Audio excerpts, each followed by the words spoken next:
मैं आपसे ये निवेदन करूं, वंदना किया है सत्यम परम धीमहि।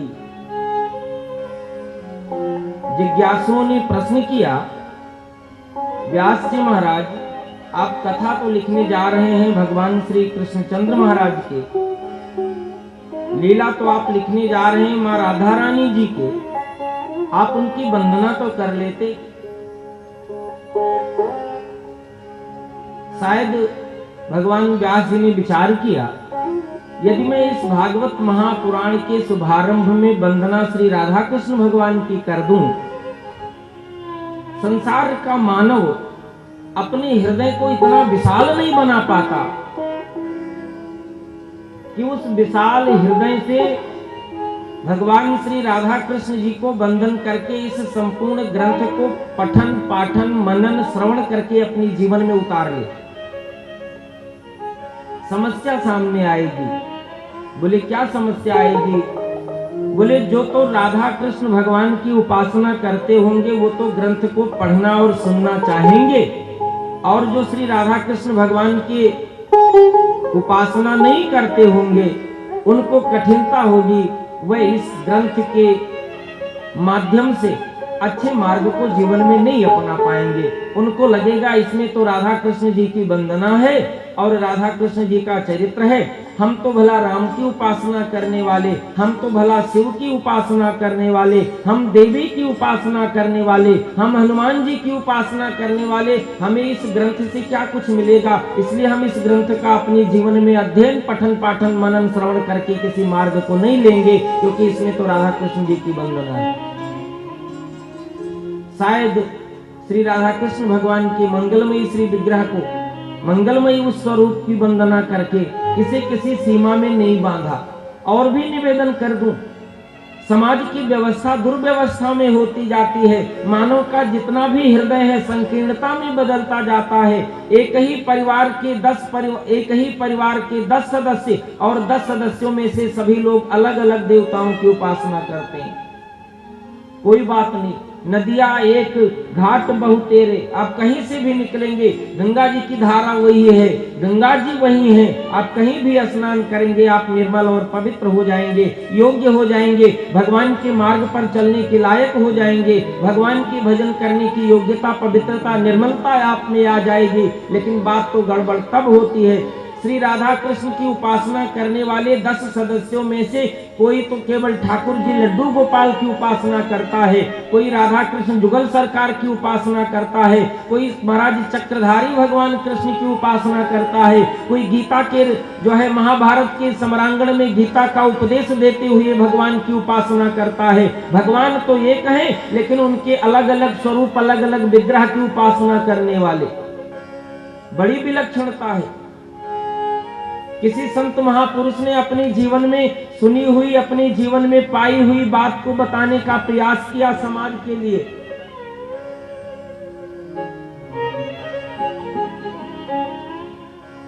कैसा समाज रहा होगा? सभी पूरे गांव समाज के लोगों ने मिलकर के थोड़ा धन एकत्रित कर लिया, और जब धन इकट्ठा कर लिया तो लोगों ने विचार किया क्या करें।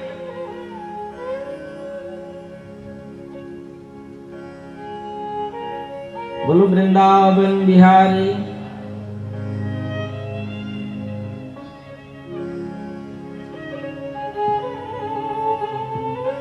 इसमें बहुत से लोग ऐसे बैठे हैं जो कभी बस में यात्रा नहीं करते। मैं एक बात निवेदन करूं आपसे, बस में कभी आप यात्रा करें तो ड्राइवर के सीट के सामने लिखा होगा यहाँ बोलना बैठना सोना। भाई यदि वहां सामने वाला कुछ गड़बड़ करेगा तो फिर आगे। तो मैं निवेदन करता रहा, समाज के सारे लोगों ने मिलकर के, गांव के सारे लोगों ने मिलकर के धन एकत्रित किया, और जब धन इकट्ठा हुआ तो विचार किए क्या किया जाए इस धन को। बोले गांव में एक मंदिर बना दो, बना दिया मंदिर। बोले अब क्या करें? बोले नवरात्र आ रहा है, बस इसमें देवी की प्रतिमा जो है स्थापित कर दो, माँ भगवती की पूजा करने के लिए थोड़ी अच्छी व्यवस्था बन जाएगी। सब लोगों ने मिलकर के वहां मां भगवती की प्रतिमा लगाई, भगवती की उपासना प्रारंभ कर दी। अब देखो जरा गांव की स्थिति क्या हुई। 100 घर के परिवार, जहां 100 घर के लोग रहते हैं, उनमें से 50 मंदिर आने लगे, 50 दूसरी जगह चले गए। अब उन 50 लोगों से पूछा गया, भाई चाहते क्या हो? बोले हम तो हनुमान जी की उपासना करते हैं, मंदिर नहीं आएंगे। लोगों ने कहा एक काम करते हैं। बोले क्या? बोले दुर्गा माँ जी की मूर्ति को हरिद्वार में विसर्जित करते हैं, यहाँ हनुमान जी को बैठा देते हैं। विसर्जित कर दिया, हनुमान जी की स्थापना करी। अब पहले वाले 50 आना बंद कर दिए, दूसरे वाले 50 आते। बोले आप क्यों नहीं आते? बोले हम तो हनुमान जी की उपासना में नहीं आएंगे, भगवान शिव जी का दरबार सजा हो तो अच्छा लगेगा। हनुमान जी महाराज जी से हाथ जोड़ लिया गया, शिव जी को बैठाया गया। अभी लोग इकट्ठा नहीं हुए। बोले फिर क्या होगा? बोले राम जी की स्थापना करो। शिव जी भगवान को हाथ जोड़कर राम जी की स्थापना की गई। पता लगा फिर लोग उतने ही आ रहे हैं। अब किसी ऐसे महापुरुष से पूछा गया जो समाज को थोड़ा नजदीक से समझ सकता है, पढ़ सकता है, उससे पूछा गया हम सारे लोग इकट्ठा होना चाहते हैं, भला एक बात बताओ क्या करें?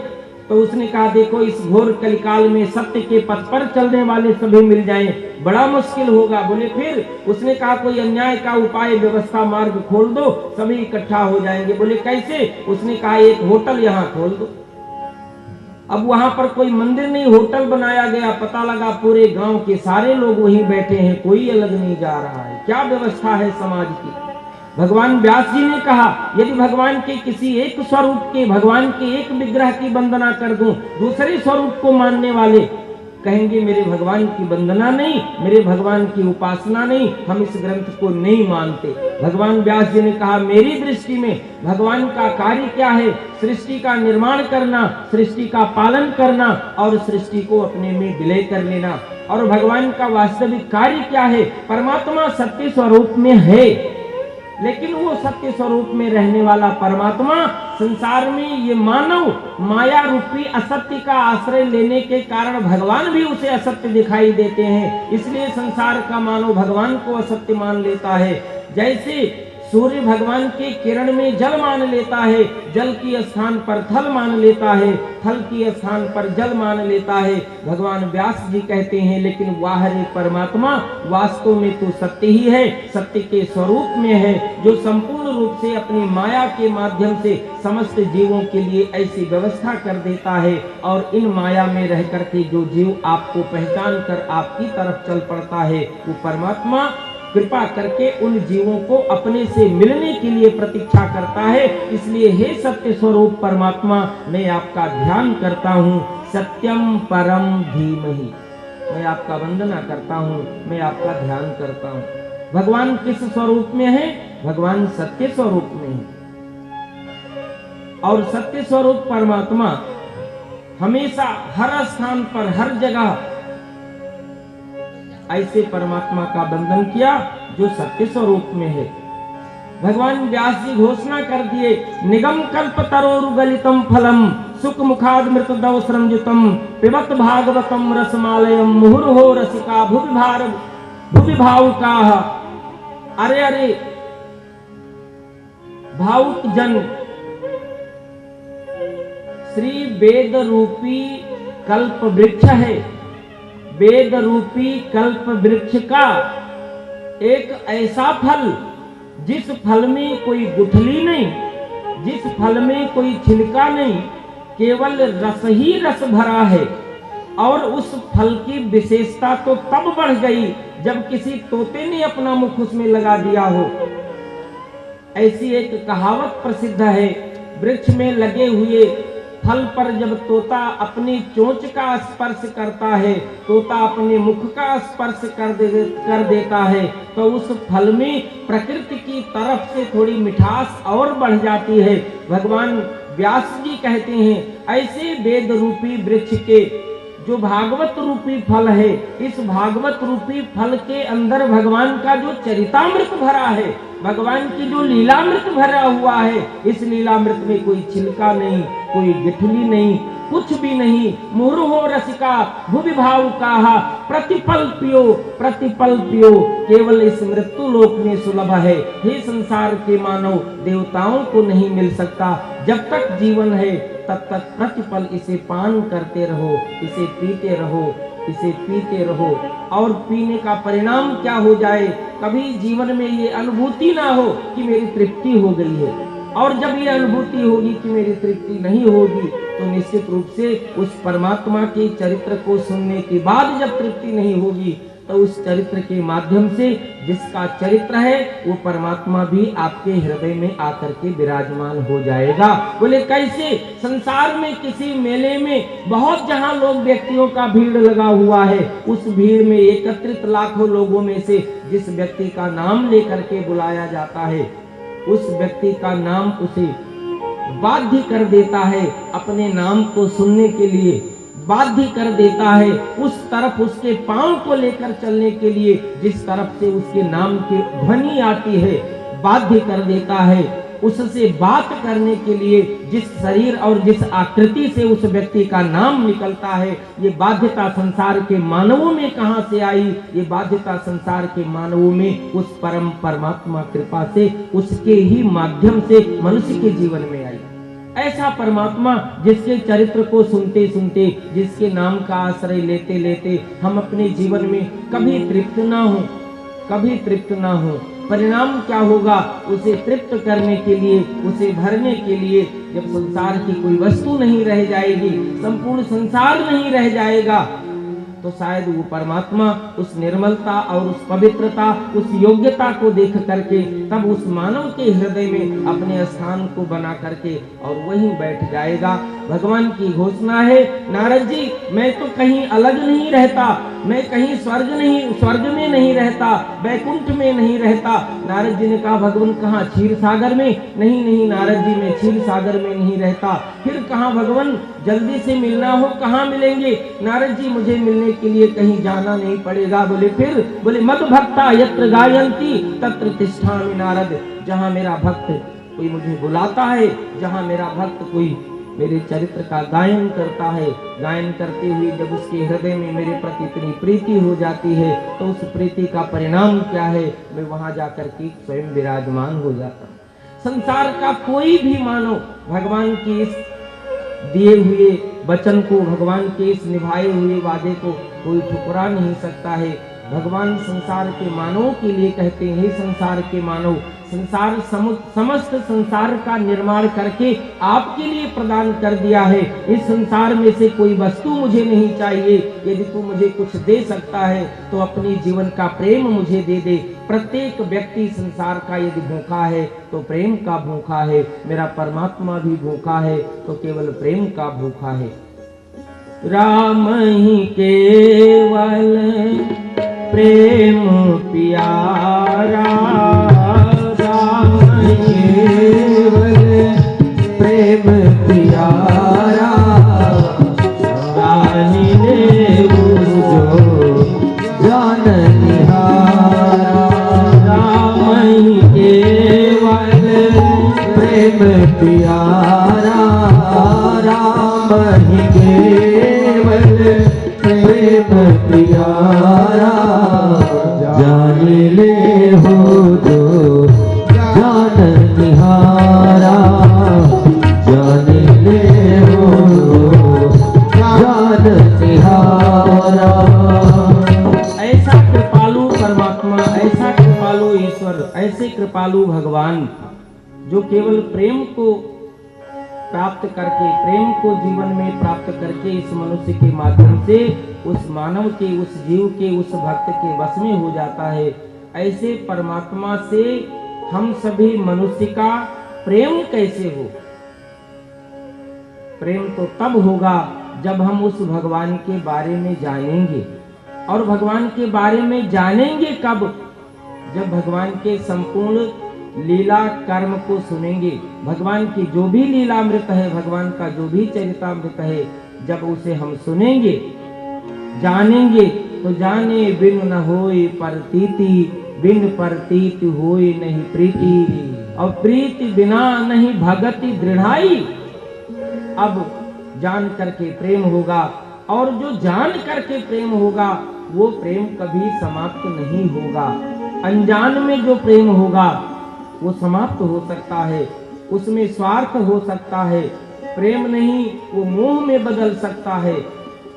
लेकिन जो जान करके प्रेम होगा वास्तव में वहां समर्पण होगा, और उस समर्पण में अपने जीवन में कुछ पाने की जिज्ञासा नहीं होगी, केवल देने की जिज्ञासा होगी। और प्रेम कोई पाने की वस्तु नहीं, प्रेम केवल जीवन में समर्पण के उस स्थिति, उस भाव का नाम है। प्रेम केवल उस अपने जीवन में संपूर्ण समर्पण की स्थिति है जहाँ कभी जीवन में पाने की कोई जिज्ञासा ना हो। और जब उस स्थिति को अपने जीवन में लाएंगे, उस प्रेम को जीवन में लाएंगे, तो निश्चित रूप से वो परमात्मा हमारे जीवन में आकर के, हमारे हृदय में आकर के, और तब हमारे इस मानव जीवन को कितना श्रेष्ठ बनाएगा, कितना कुछ मनुष्य के जीवन में मिलेगा जो मनुष्य कभी अपने जीवन में कल्पना नहीं कर सकता।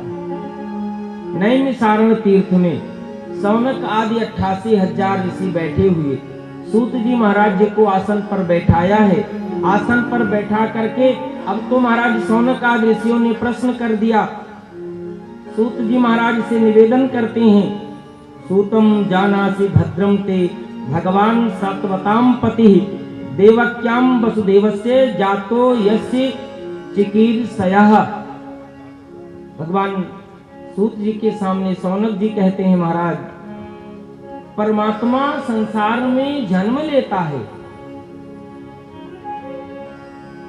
और वह भी वसुदेव और देवकी का आश्रय लेकर के, जब वह परमात्मा मथुरा के कारागृह में आया तो आने के बाद भगवान ने क्या किया, क्या कुछ करने के लिए भगवान इस धराधाम पर अवतार लेकर के आए थे। और यह जानने की बड़ी जिज्ञासा है, लेकिन उससे पहले जिज्ञासा जीवन में ये बनी है, और वो जिज्ञासा डर से बनी है। शास्त्र अनेक हैं, हम जैसे मनुष्य की आयु कलिकाल में केवल 100 वर्ष की है, और 100 वर्ष की आयु में अनेकों शास्त्रों में किसका कहना माने, हम क्या करने लग जाएं कि हमें इस मनुष्य के कम आयु के जीवन में भी हमारे मनुष्य जीवन का लक्ष्य पूरा हो जाए। और भी न जाने कितनी बार जन्म लेना पड़ा, न जाने कितनी बार मृत्यु को प्राप्त होना पड़ा, अब मुझे इस जन्म और मृत्यु के चक्कर में ना पड़ना पड़े। ऐसी व्यवस्था हम किन शास्त्रों के माध्यम से जीवन में ढूंढ करके प्राप्त कर लें।